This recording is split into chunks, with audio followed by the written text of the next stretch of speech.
O tema da nossa reflexão é uma frase extraída de um versículo aqui, que é vivendo de modo digno.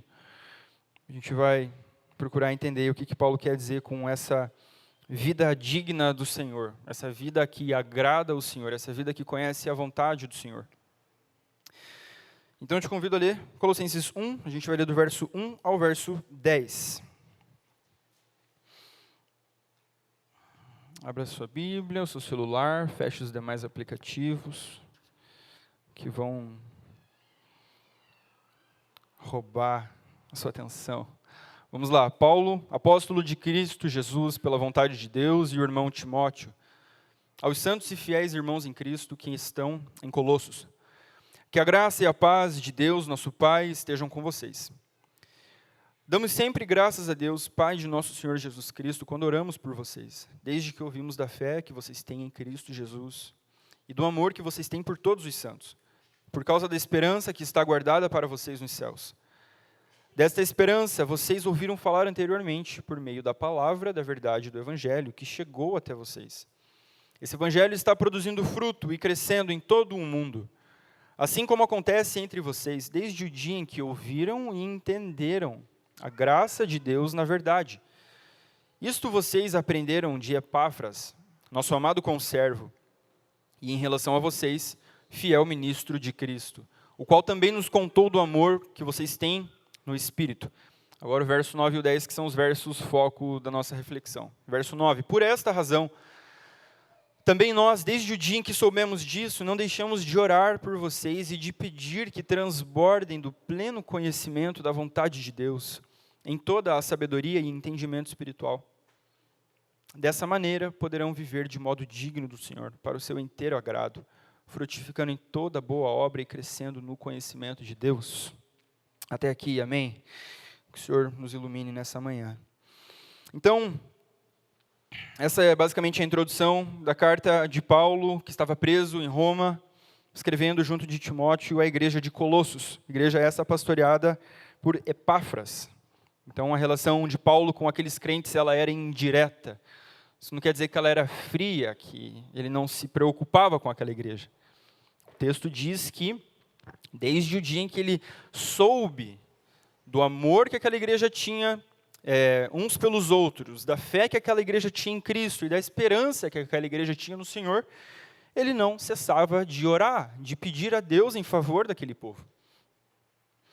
Paulo começa esse texto reconhecendo a boa obra que Deus já vinha fazendo. Eles estavam amando uns aos outros, crendo em Cristo e tendo esperança no Senhor.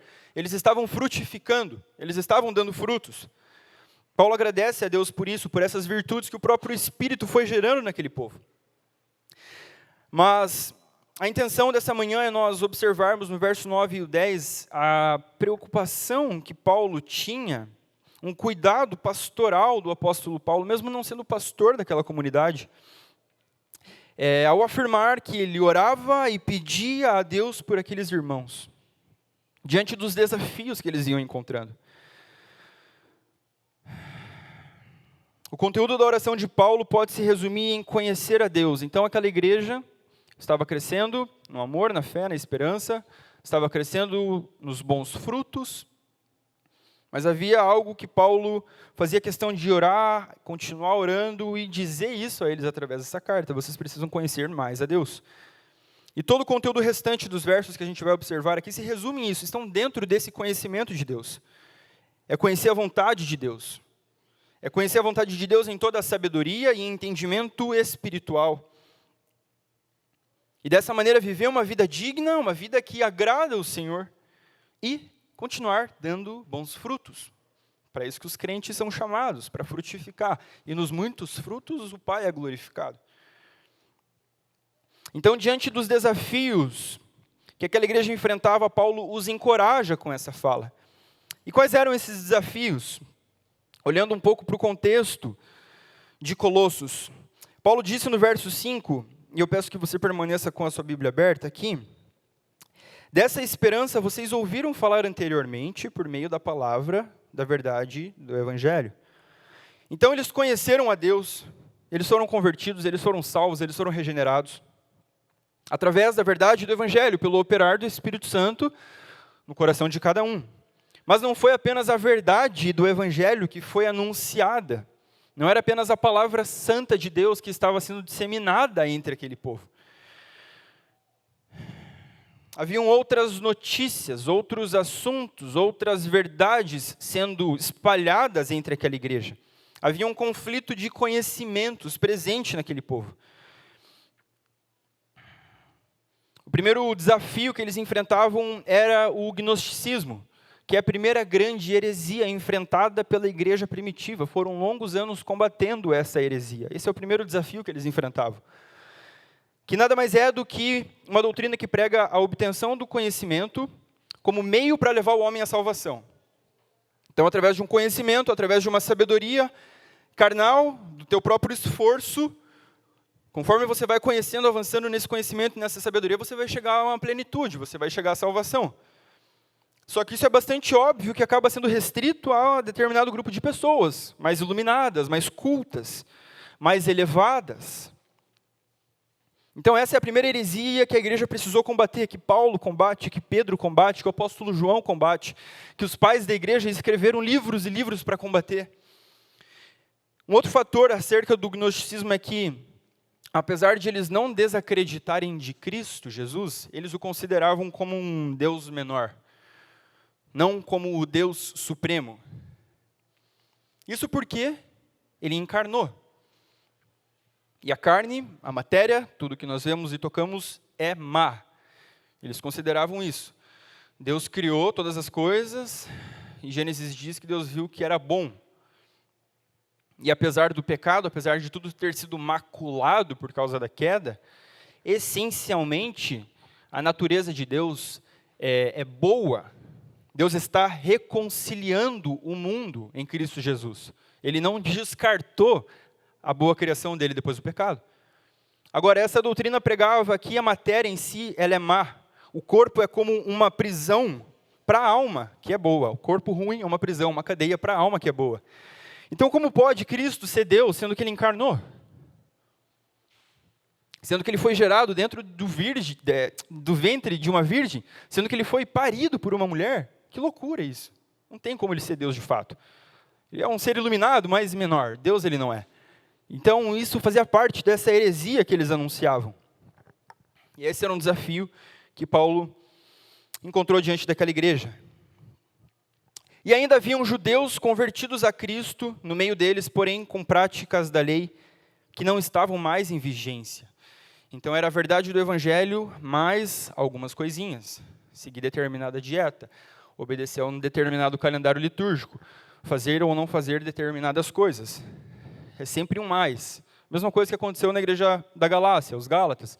Paulo chama eles de insensatos. Vocês começaram bem, vocês começaram no Espírito, crendo, mas agora vocês estão querendo obedecer às práticas dos judeus, vocês estão querendo se circuncidar, não precisa disso, o evangelho não diz respeito a isso. Então esse era o desafio que essa igreja enfrentava. E assim o é nos nossos dias também, não necessariamente com estes desafios, mas com outros. A gente sabe de irmãos nossos que diante de outras narrativas, outras verdades, ou, entre muitas aspas, outras verdades, outros assuntos que foram ganhando espaço no coração, que foram frutificando, germinando, eles não estão mais no nosso meio hoje. Aquilo que eles criam, hoje já não é mais daquele jeito. As verdades absolutas de Deus, a palavra do Evangelho, são relativizadas. Por causa desses desafios contemporâneos que nós enfrentamos. Não era diferente nesse tempo, não foi diferente nos 2000 anos de igreja e vai ser assim até que Cristo volte. Por isso que a gente precisa da palavra de Deus. Ouvir ela, pregar ela, estudar ela, meditar nela. Nós não estamos imunes a isso, nós não estamos isentos desses desafios. E é muito fácil para a gente escorregar nesses enganos. O João Calvino diz que tanto Paulo como Epáfras, o pastor daquela igreja, eles estavam instruindo aquele povo no Evangelho. Mas Satanás, com as suas discórdias, penetrou ali naquela igreja, segundo o seu método usual e invariável, de modo que pôde assim perverter a fé genuína. Então Calvino diz que esse é o jeito de Satanás agir. O Evangelho está sendo pregado, mas algumas sementes ele vai lançando no meio daquela verdade do Evangelho. Aquilo vai sendo penetrado. aquilo vai entrando de modo que muitas vezes a igreja não consegue notar, não consegue ver. E aquilo vai pervertendo a retidão da palavra, a fé genuína, a verdade do Evangelho. E quando menos percebemos, nós estamos muito distantes. Aquilo que nós tínhamos certeza, agora a gente já não tem mais tanta certeza, eu acho que não é bem assim. Infelizmente, muitos dos nossos meios ainda estão sob esse engano, mas queremos que o Senhor pode operar na vida deles, que o Espírito pode abrir o coração, abrir os olhos deles. Para isso nós precisamos de muita graça, de muito amor, mas de muita convicção acerca do que a gente crê também. A gente precisa anunciar o Evangelho, a gente precisa pregar, a gente precisa falar das boas novas. Então Paulo vai afirmar que, conhecendo a vontade de Deus, em toda a sabedoria e entendimento espiritual, aquela igreja poderia, e apenas dessa maneira, eles poderiam viver de modo digno do Senhor. Como a igreja de Colossos, como a república, você que não é da república, mas está me ouvindo, pode viver de modo digno do Senhor, conhecendo a vontade de Deus em toda a sabedoria e entendimento espiritual. Daí a preocupação do apóstolo, que fazia ele orar incessantemente. Isso mostra para nós que é um assunto sério. Na carta de Efésios ele começa da mesma maneira. Ele não para de orar, de interceder, de orar pelo povo. E ele começa o verso 9, Colossenses 1:9, permaneça com a sua Bíblia aberta, dizendo o seguinte: por essa razão. Que razão? Ele tinha acabado de falar, vocês estão indo bem, vocês têm fé em Cristo, vocês estão amando uns aos outros, vocês têm esperança em Deus. Frutos têm sido gerados no meio de vocês, mesmo num contexto adverso. Então, por essa razão, nós não deixamos de orar e de pedir. Que igreja será que vai ser atacada por falsos ensinos, se não aquela que está buscando um ensino verdadeiro, reto, ortodoxia? Que igreja vai ser atacada, que igreja vai sofrer retaliação de Satanás, se não uma igreja que está frutificando no Senhor? Esse era o caso daquela igreja. E aqui eu já trago uma aplicação aos líderes da igreja, os presbíteros, mais líderes de demais ministérios, pais, cristãos mais maduros. Nós temos uma responsabilidade diante de nós, que é, como o apóstolo Paulo e Timóteo, orar e pedir. Orar e pedir. A prática da intercessão. Malemar, a gente ora a Deus, ora por nós. Que dirá pelos nossos irmãos? Mais frágeis, às vezes mais vulneráveis, neófitos na fé, com pouco conhecimento do Senhor, sendo cada vez mais expostos a falsas doutrinas, a falsos ensinos, a coisas que estão pervertendo a fé evangélica. Isso é uma aplicação já para nós devemos orar e pedir incessantemente, para que o Senhor preserve a boa semente do Evangelho no meio da igreja dele. Porque nós estamos, sim, constantemente sendo atacados. A gente não está neutro, existe uma batalha, uma guerra acontecendo. Uma guerra de narrativas, uma guerra de verdades, de ideias. A gente não pode de maneira nenhuma flertar com isso. E qual que era o motivo da oração de Paulo? Que vocês transbordem, verso 9, do pleno conhecimento da vontade de Deus em toda a sabedoria e entendimento espiritual. Então, Paulo não apenas mostra preocupação sobre aquele povo diante desses desafios, mas ele fala qual que é o motivo. O que eu estou orando por vocês? Que vocês transbordem do pleno conhecimento da vontade de Deus em toda a sabedoria e entendimento espiritual. Paulo expor essas coisas aqui evidencia para nós que eram tópicos que faltavam ainda para aquele povo. Eles tinham fé em Cristo, amor uns pelos outros, eles tinham esperança e eles estavam dando frutos. Mas eu oro para que vocês cresçam, para que vocês conheçam plenamente a vontade de Deus. Falta vocês ainda avançarem, crescerem numa coisa, o conhecimento da vontade de Deus. E eu te pergunto, como conhecer a vontade de Deus? Quem nunca se deparou com essa situação? Como saber a vontade de Deus? Uma vontade mais geral, a gente acaba tendo mais facilidade. O Senhor decidiu enviar o Filho dele para salvar o mundo, o Senhor vai voltar. O maior dos desafios é, diante das decisões, diante daquilo que nós temos que fazer, tomar decisões, o que o Senhor quer, o que o Senhor deseja de mim, como que eu posso conhecer a vontade de Deus. E antes de responder essa pergunta, eu quero responder a pergunta, por que nós precisamos conhecer a vontade de Deus? E Jesus diz em Mateus 7:21, que nem todo aquele que me diz, Senhor, Senhor, entrará no reino dos céus, mas aquele que faz a vontade do meu Pai que está nos céus. Os que entrarão no reino dos céus são aqueles que fazem a vontade do Pai. Fazer a vontade do Pai é um pré-requisito para ser salvo? Repitam comigo, não. Fazer a vontade do Pai é o que vai fazer você ser salvo? Não. Mas uma vez que você é salvo, regenerado, nascido de novo, a sua vida serve para fazer a vontade do Pai. Nós somos salvos, eleitos para as boas obras que Cristo preparou de antemão para que nós andássemos nelas. Então nós precisamos sim conhecer a vontade de Deus, porque esse é o estilo de vida daqueles que foram salvos. Os que entrarão no reino dos céus são os que fazem a vontade de meu Pai. É isso que Cristo disse. Eu te convido a abrir comigo em Romanos 12, texto conhecido. Romanos 12, verso 2, que vai falar também sobre a vontade de Deus.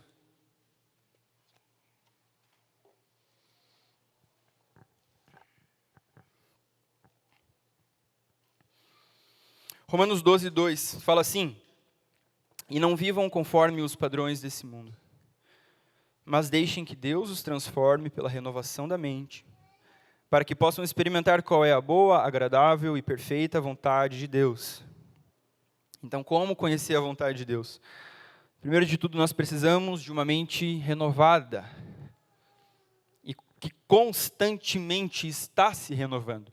Porque constantemente nós estamos sendo expostos à verdade do Evangelho e a um monte de baboseira aí fora. É um detox, é uma limpeza. Nós precisamos de uma renovação da mente, que é uma obra interna do Espírito. É uma obra do Espírito em nós. Então nós precisamos conhecer a vontade de Deus, porque são esses os que entrarão no reino dos céus, os que praticam a vontade dele. Mas um meio para conhecermos a vontade de Deus é através dessa renovação da mente. Ele diz, deixem que Deus os transforme pela renovação da mente. Essa é a contribuição da nossa santificação. O Espírito opera isso em nós, mas nós cooperamos, nós trabalhamos junto. Se você ficar enfornado assistindo 17 horas de série, a sua mente não vai ser renovada. Agora, experimenta ler 20 minutos da sua Bíblia na dependência do Espírito. Isso vai renovar a tua mente. Isso vai renovar a tua mente. O John Piper diz sobre como conhecer a vontade de Deus. Primeiro, ele fala que, se você quiser conhecer a vontade de Deus, você deve começar com a Bíblia. Porque de capa a capa, em todas as suas páginas, nós aprendemos a vontade de Deus. Sobre o que Ele aprova, o que Ele desaprova, o que deve ser feito ou o que não deve ser feito. Então, comece com a Bíblia. Mas ele avança e ele fala, você precisará escolher muitas coisas que não estão descritas na Bíblia sobre como proceder. Você terá que tomar decisões às quais a Bíblia não dá instruções explícitas, como com quem você deve casar, que carro você deve comprar, onde você deve tirar férias, você deve sair do teu emprego ou não. Você não vai achar esse versículo. Você não vai achar esse versículo. Então, o que o Piper propõe? Você volta para o tópico 1, você começa com a Bíblia. Você vai pegar a sua Bíblia e vai orar por uma mente renovada. Por uma mente que pensa diferente, por uma mente que se inclina às coisas do Espírito. Pegar a sua Bíblia e orar por uma mente renovada que sabe discernir como todas as coisas reveladas nas Escrituras se aplicam à nossa vida. Como? Com quem eu devo casar? Onde que eu devo morar? Que carro que eu devo comprar? Devo abandonar meu emprego ou não? Preciso mudar de igreja? Está na hora? Enfim, você pode completar essa lista. São muitos os desafios da nossa vida, né, que a gente se depara sem saber o que fazer. Então, o Piper propõe, coma a Bíblia, leia a sua Bíblia, seja cheio da sua Bíblia. Diante da Bíblia aberta, ore, Senhor, renova a minha mente. Eu quero pensar como o Senhor. E terceiro, ele diz que, ele usa o exemplo quando Jesus fala, que a boca fala do que o coração está cheio. A gente não pensa, né? Isso apenas flui de nós. Eu dei um exemplo anteriormente, é triste, mas enfim, onde eu corto cabelo, 2 meses atrás, tem lá uns 4 barbeiros e tal, e só estavam os caras e eu. Gente, Foi 1 hora, onde 90% da conversa se resumia a sexo e mulher, e uns 10% maconha. Eles programaram falar sobre isso? Vamos começar a falar sobre mulher? Vamos falar sobre droga? Não. Aquilo simplesmente emana, flui de dentro deles. A boca fala do que o coração está cheio. Às vezes a gente só fala baboseira, porque o nosso coração está cheio de baboseira. Porque a gente está perdendo tempo com 1 milhão de coisas, menos com a palavra do Senhor. Porque os nossos ídolos são revelados nesses momentos. A gente ama determinados assuntos. A gente não gosta que contrariem determinados assuntos ou que toquem em assuntos, porque aquilo o nosso coração está cheio daquilo. E da mesma forma, o Piper diz que se nós estivermos cheios da revelação do Senhor, cheio da palavra do Senhor, com uma mente renovada, isso vai fluir naturalmente de nós. A gente não vai precisar, de forma mecânica, agora eu tenho que fazer isso, agora eu tenho que fazer aquilo. Não, nós estaremos cheios do Senhor, cheios da vontade dEle dentro de nós. A gente vai saber o que Ele deseja para nós. E o Espírito vai naturalmente fazer com que isso flua das nossas vidas. Assim como uma boca fala do que o coração está cheio. Faz sentido? Isso não é isentar a dependência do Espírito de maneira nenhuma, porque ler isso aqui, amar isso aqui, meditar nisso aqui, só pode ser feito na dependência do Espírito. É só o Espírito que revela a nós a vontade de Deus. Nós sim oramos diante das decisões que nós precisamos tomar. Sim, nós somos cuidadosos. Sim, nós devemos consultar a Deus. Agora, quanto mais da vontade do Senhor estiver revelada a nós, quanto mais dessa oração nós fizermos, Senhor, renova a minha mente, mais naturalmente nós conheceremos qual é a vontade de Deus por os assuntos mais banais da nossa vida. Isso vai naturalmente acontecer. Na carta de Paulo a Timóteo, segunda carta, capítulo 3, verso 16, Paulo diz que toda a Escritura é inspirada por Deus e útil para, primeiro, o ensino. Então, a Bíblia é inspirada por Deus e ela é útil para te ensinar. Ela é útil para te repreender. Ela é útil para te corrigir. Ela é útil para te educar na justiça, a fim de que o servo de Deus seja perfeito e perfeitamente habilitado para toda boa obra. Então, a palavra de Deus, ela é inspirada e ela tem todas essas utilidades. E a gente tem sido tão negligente com a leitura da palavra. A gente tem sido tão negligente com a meditação na palavra. A gente tem gastado pouco tempo em cima disso aqui. Como que nós vamos conhecer a vontade de Deus? Como que nós tomaremos decisões retas, baseadas na vontade dEle, se a gente não está interessado em saber qual é a vontade dEle? Jesus disse em João 16, falando da obra do Espírito, que quando o Espírito da verdade vier, Ele os guiará a toda a verdade. Essa é uma das atribuições, das missões do Espírito, guiar os crentes a toda a verdade. E onde está a verdade do Senhor? Na palavra de Deus. A verdade do Senhor está na palavra de Deus. Isso quer dizer que você sempre precisa abrir a tua Bíblia para ouvir a voz do Senhor? Não necessariamente. O Mateus, que é um rapaz que tem 2 filhos e estava no primeiro culto, ele falou de um exemplo, que ele estava incomodado com esse lance de guerra, um monte de discurso de ódio, o povo tem que matar mesmo, não sei o quê. E ele falou que na hora veio um texto na mente dele, assim, Jesus falando, vocês precisam amar os inimigos de vocês. Eu pensei, meu Deus, é isso. É tão simples, mas a gente complica. É isso. A vontade de Deus é que vocês façam guerra? Não, é que vocês amem os inimigos de vocês. Por que isso veio à mente dele? Foi uma revelação do nada? Não, ele falou, eu lembrei que eu li esse texto há um tempo atrás. Básico. Gente, essa é a caminhada com o Espírito. Quanto mais do Senhor nós estivermos dentro de nós, mais da palavra, o Senhor vai nos guiando a toda a verdade. Diante de uma decisão, de uma tentação, o que eu tenho que fazer? Se a tua mente estiver cheia de porcaria, você vai de qualquer jeito. Se a tua mente estiver cheia das verdades do Senhor, o Espírito vai trazer. Ele vai te guiar, Ele vai te conduzir a toda a verdade.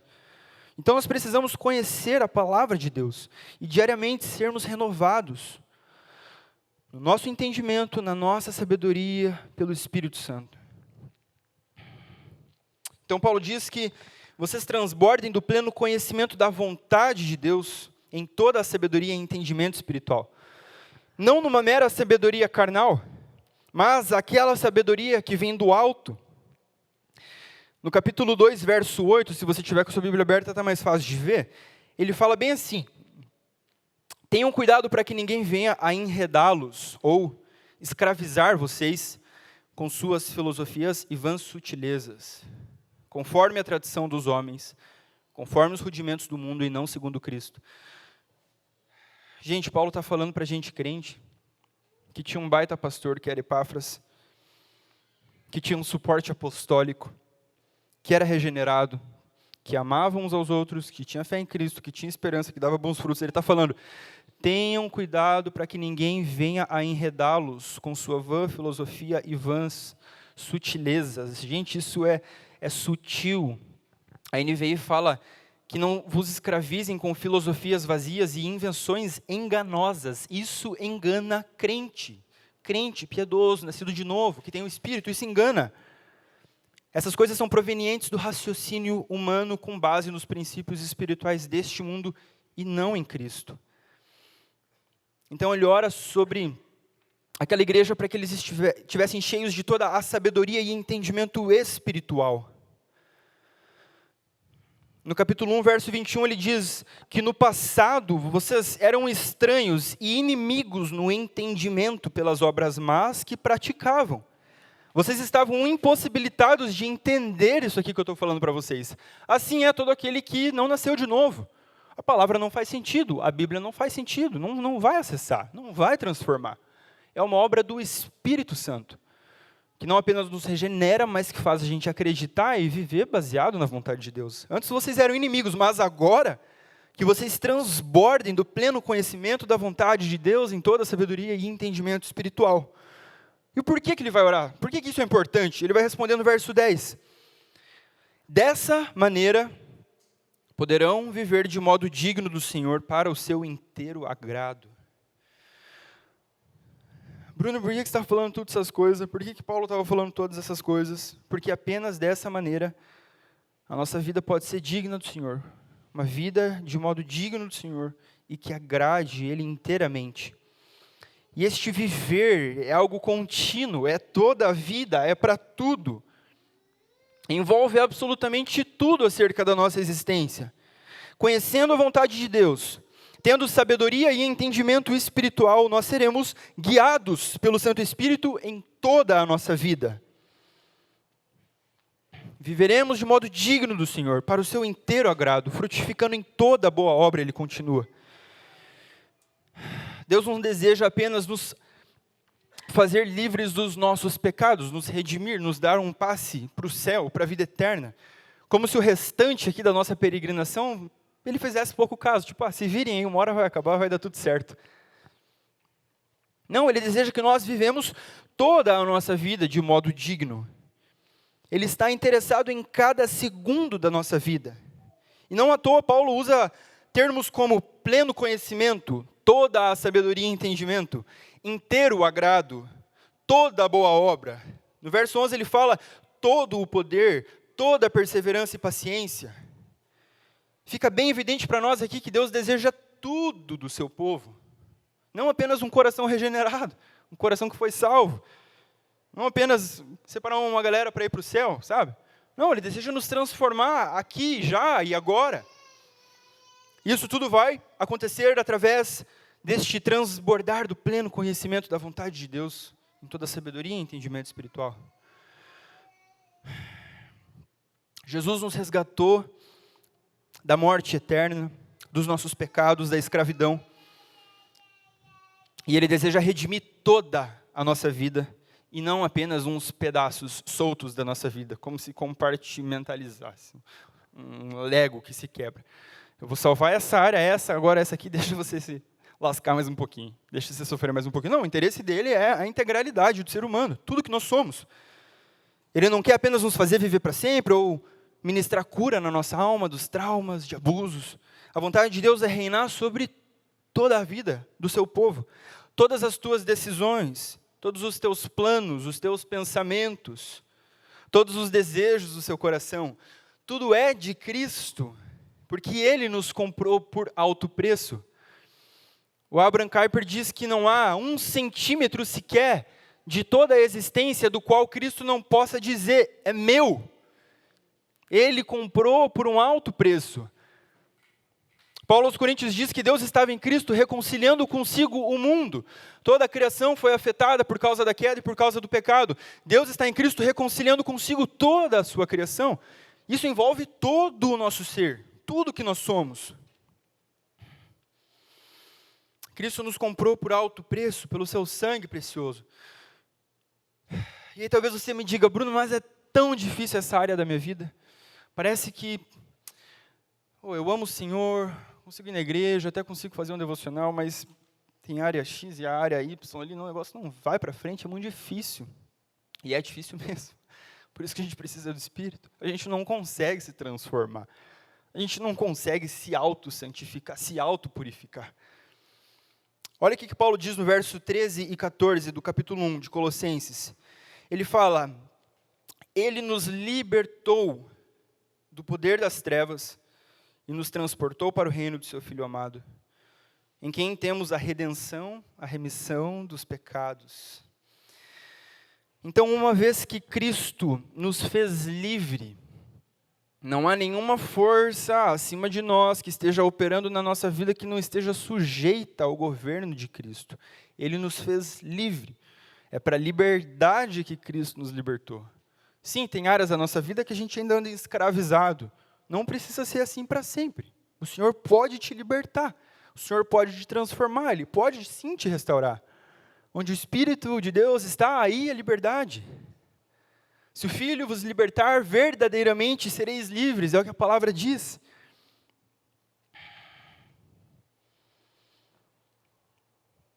Uma vez que Cristo nos libertou, a gente deve agora buscar este transbordar do pleno conhecimento da vontade de Deus, em toda a sabedoria e entendimento espiritual.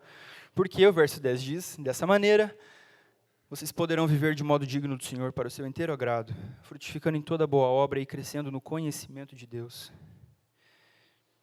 Crescendo no conhecimento de Deus. É interessante porque no verso 9 ele começa falando sobre transbordar do pleno conhecimento da vontade de Deus, e agora no verso 10 ele fala que vocês devem crescer no conhecimento de Deus. Tudo está relacionado com este conhecimento, porque ele é algo contínuo, e ele não chegará ao fim. Nós servimos a um Deus que é eterno, que é infinito, e infinitamente, eternamente nós o conheceremos. Não vai esgotar, não vai zerar, não vai ser chato estar diante dele. O objetivo é conhecer Deus mais e mais, conhecer e prosseguir em conhecer o Senhor. Na oração sacerdotal de Jesus, em João 17, ele fala que a vida eterna é esta: que conheçam a Ti, o único Deus verdadeiro, e a Jesus Cristo a quem enviaste. Isso tudo mediado por quem? Pelo Espírito.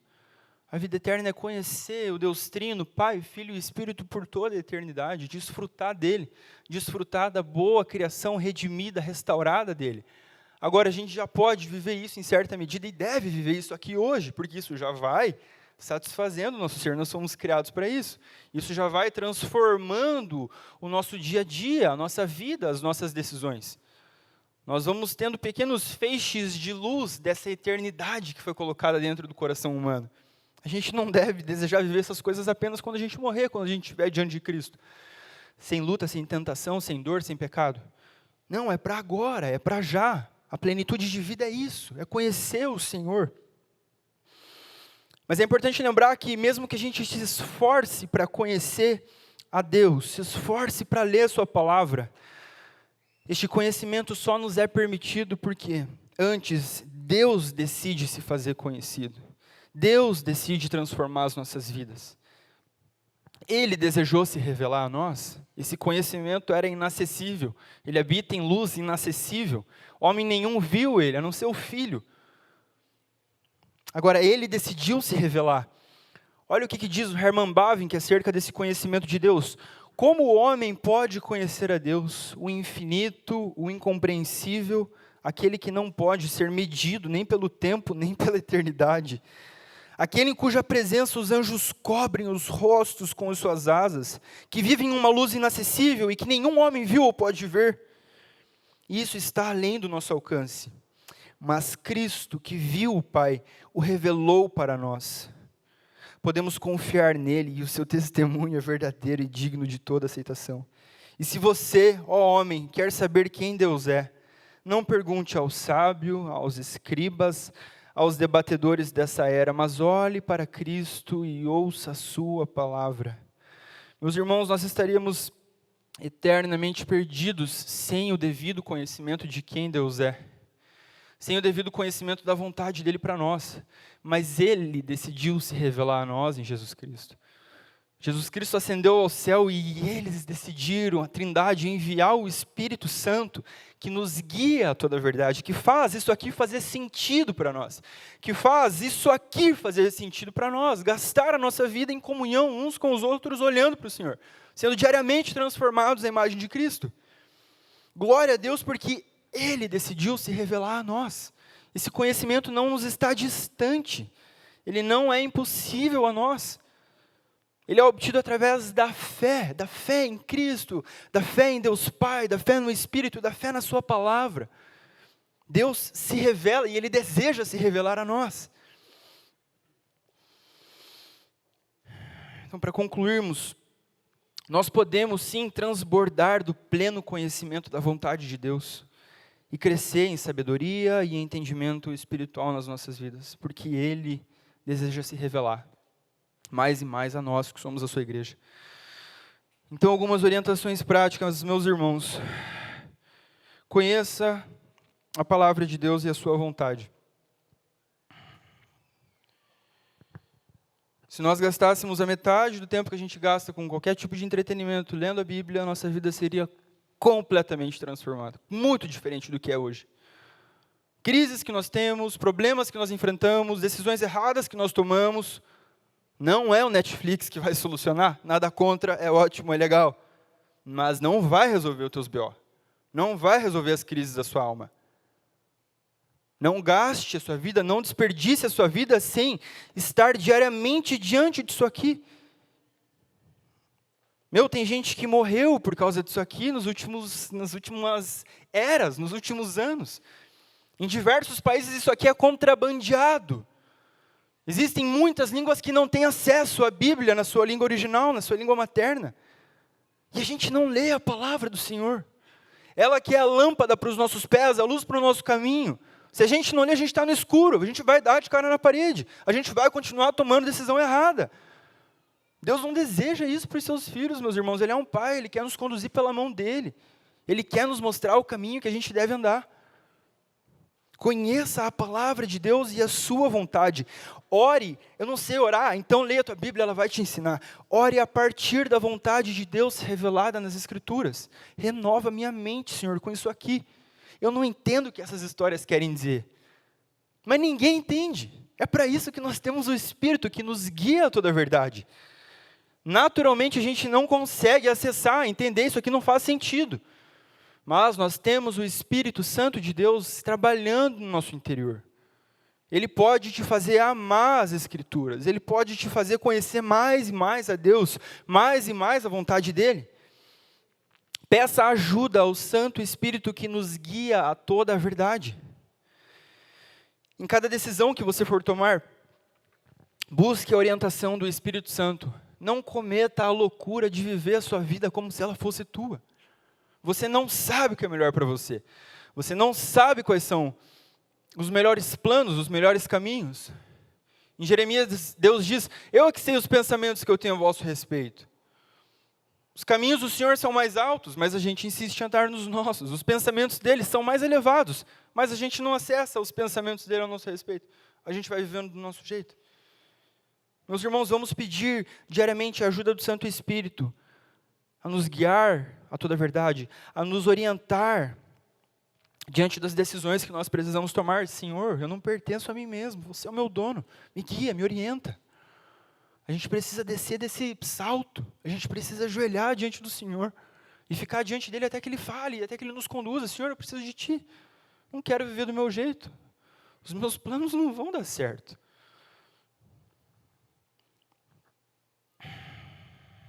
Fazendo isso, viveremos uma vida que agrada a Deus inteiramente. É isso que o apóstolo Paulo falou. Uma vida de modo digno do Senhor. Nós daremos frutos. Nós seremos plenos e satisfeitos dEle. Jesus falou em determinado momento que a comida dele era fazer a vontade do Pai. Isso sacia a nossa alma, sacia a nossa existência. Fazer a vontade do Pai é a melhor coisa que a gente pode fazer. Jesus disse isso: minha comida é fazer a vontade do Pai, completar a sua obra. Nossa vida é para conhecer o Senhor diariamente, mais e mais. Nosso Senhor pode ser conhecido, Ele encarnou. A gente vai celebrar isso daqui a alguns dias, estamos chegando no Advento. E o Advento é a boa notícia de que Deus não ficou distante, Deus não ficou longe, mas Ele encarnou. Ele veio aqui ser ainda mais conhecido por seus filhos. Deus pôde ser visto em Jesus Cristo. Deus pode ser crido e Ele nos deixou a sua santa palavra. Deus pode ser sentido e também ouvido em nosso interior, pois o Espírito Santo está dentro de nós. E Ele quer nos ajudar a viver de modo digno e de modo que agrade o Senhor.